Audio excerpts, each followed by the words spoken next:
It's funny because I took out this camera about 10 minutes ago and filmed a 6-minute long video which perfectly summarized an authentic stream of consciousness with the ums and ahs and all the rawness of me thinking and sharing an idea that I wanted to share. But upon rewatching it within 30 seconds, I decided, as the content creator that I am, I'm Spencer, by the way, if you don't know me, I decided I am not satisfied with how it sounds because the audio was all wacky. And now I'm going to try part 2 because I want to get it right. But now that I'm doing this again and I've already laid out the expectations of having first filmed it and being okay with how it came out, and now I'm going to try to copy paste that, which removes from the authenticity of how I'm speaking, I feel all stressed out. When I first started filming, I was actually speaking first and foremost about how I just completed my 10th day of Headspace meditation and having the discipline to wake up every day within the hour and meditate in whatever shape or form with very little expectation upon myself. Because I know when I expect perfection from some sort of new discipline that I'm trying to cultivate in my life, I will lose it very quickly. So within the first 5 days of using the Headspace app, I was honestly just like lying in my bed, more than half asleep, just trying to cultivate the discipline by pressing play on the app and like meditating for maybe 30 seconds out of the 10 minutes. And as the days go by, I feel like I'm getting more honed in. And today when I woke up, because of the nature of my morning and how I woke up and the people that were around when I woke up, I really did not have an ideal morning that I would have wanted to have, like I have been having the last few days, cold showers, meditation. Instead today I didn't meditate within an hour of waking up, and I did it about 2.5 hours later. And in the meantime, I was able to eat a bunch of food I wouldn't want to eat. I was able to feel a bunch of feelings in my body that I wouldn't want to sustain within me. I felt unwell and I was on my way to work, and I decided, well, fuck it. I'm not going to go to my 6.5-hour shift dealing with the public all stressed out. I may as well continue my 10-day meditation with the Headspace package all about stress, funny enough. And it's unusual picking this package because I don't even feel like a person who often is afflicted with stressful feelings in my body. I feel like I deal with insecurities and things like that and a lack of focus, but stress itself I'm usually very good at dealing with, but the package is still helping me much more than I thought it would have. And what's funny about it is now I'm on my second time recording this video, and because I have an expectation to have the message feel as good as the first time, I'm stressed out in my body. And I would imagine that if you are attuned to these things, you could probably get that from me. When I first was filming, I was calm. Now, you know, in meditation, what I like about it is I could focus on, like, my legs are tight, my abdomen is fiery, like I have a goal, I want to make a video. And when I have this goal, I know that my video is gonna be possibly shit, but I want to make this video. And I want to make it because of where I am and having finished the 10th day of meditation. And the reason why I particularly stopped is because I'm in Montreal and I'm in Girard Park in NDG. And if you see behind me, you could see these tree stumps. So recently in Montreal, there was a crazy storm, just like a rainstorm with very powerful winds. And this park in NDG in Montreal was destroyed by the winds. And actually, I wish I had filmed some of the chaos before these gentlemen who have been working very hard over the past week, before they had cleaned it up, because it's just everything was knocked over, trees destroyed, branches. The whole park was closed, and it's a very popular park. It's a large park. And now it's cleaned up, but I was walking around and I realized, like, damn, like these trees that were probably super old and beautiful look like that now. They're just stubs of their former selves, their former full tree integrity.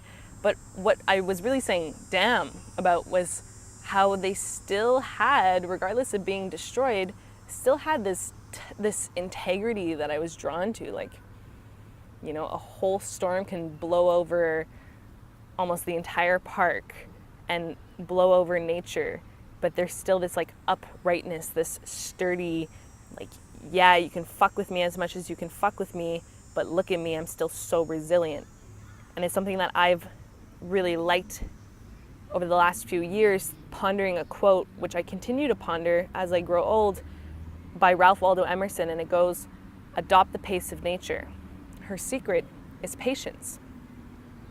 And for me, prior to having a 10-day long meditation practice, look at me go, prior to having that, I did not have a meditation practice, but I still felt like someone who was pretty good at managing their feelings. And I would use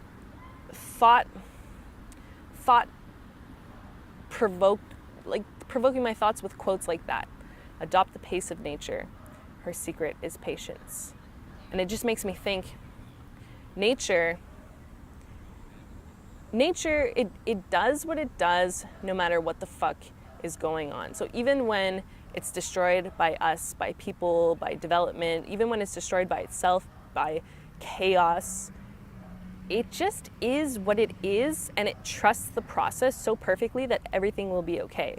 And that's sort of the emotion that was stirred within me when I saw this park walking on my way to work. Like, I have to stop to do a meditation because I feel like shit, but this is a little too inspiring. These tree stubs, it's a kind of a weird conversation we're having right now.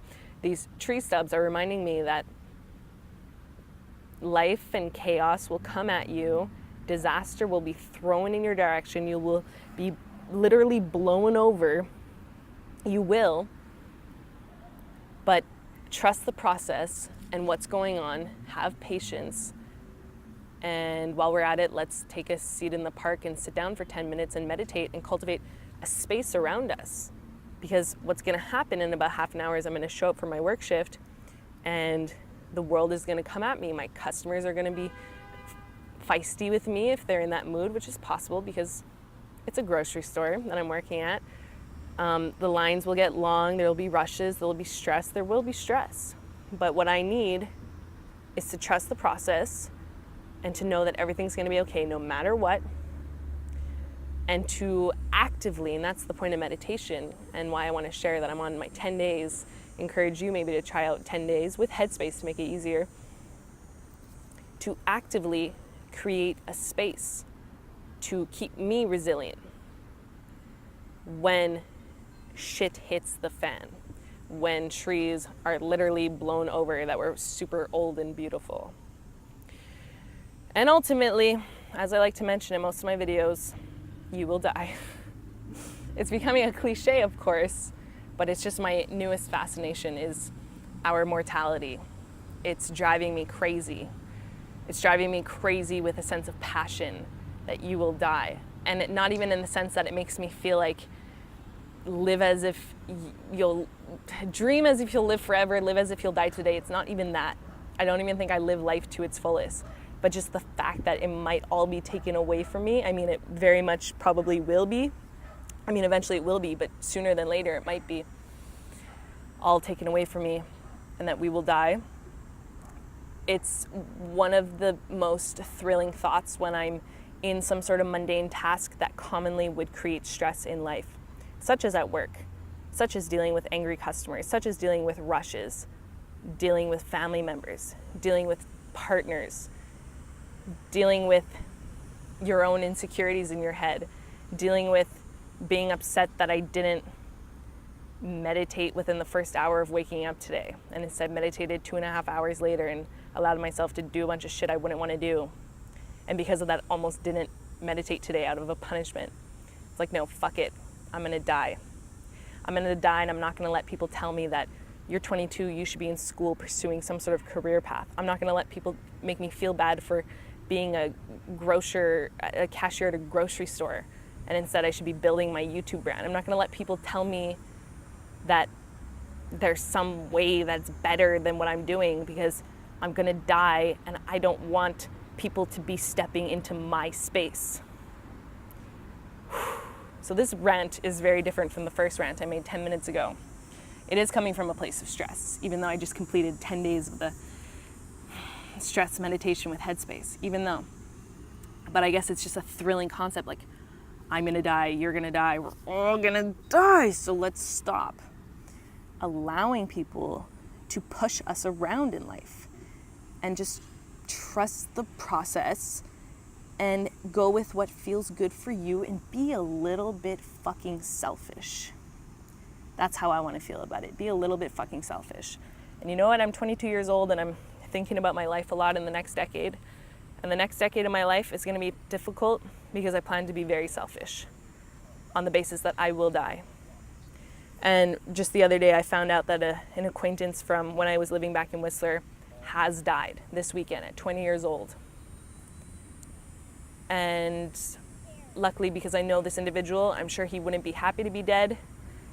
But in a way, with the way he was living, he was on that path, unfortunately. That's a difficult thing to say, but I think he was living life to his fullest in ways that could lead to you dying. 20 years old, gone. And it makes me think, like, what if I stayed in school and in college and stayed in the lackluster program I was in that didn't totally get me wet for life, and then I just died one weekend and didn't wake up from my sleep at 20 years old or whatever? Would I be happy? Maybe I would. That's not to say, again, don't let, including people like me, don't let others push you and your life around and how you want to live your life. So I better stop this rant because it's getting about as messy as the first one, but much longer, unfortunately. But that's where my headspace is at. Headspace. I'm not getting paid to talk about Headspace, by the way. That's where my head is at, and I wanted to share that. I wanted to share that, for one, practical advice. Maybe check out the Headspace app or just check out a meditation practice you could do every day, because I find even 10 days in, it's really helped me. And to share with you what this content creator is feeling lately, and I'm feeling like, fuck you, I'm gonna go work my cashier job, build my brand as I please, live my life as I feel is right, live within my integrity that I understand is right for me, and stay true to what I want to do and not try to appease others. And I invite you to ponder this. Thank you for watching.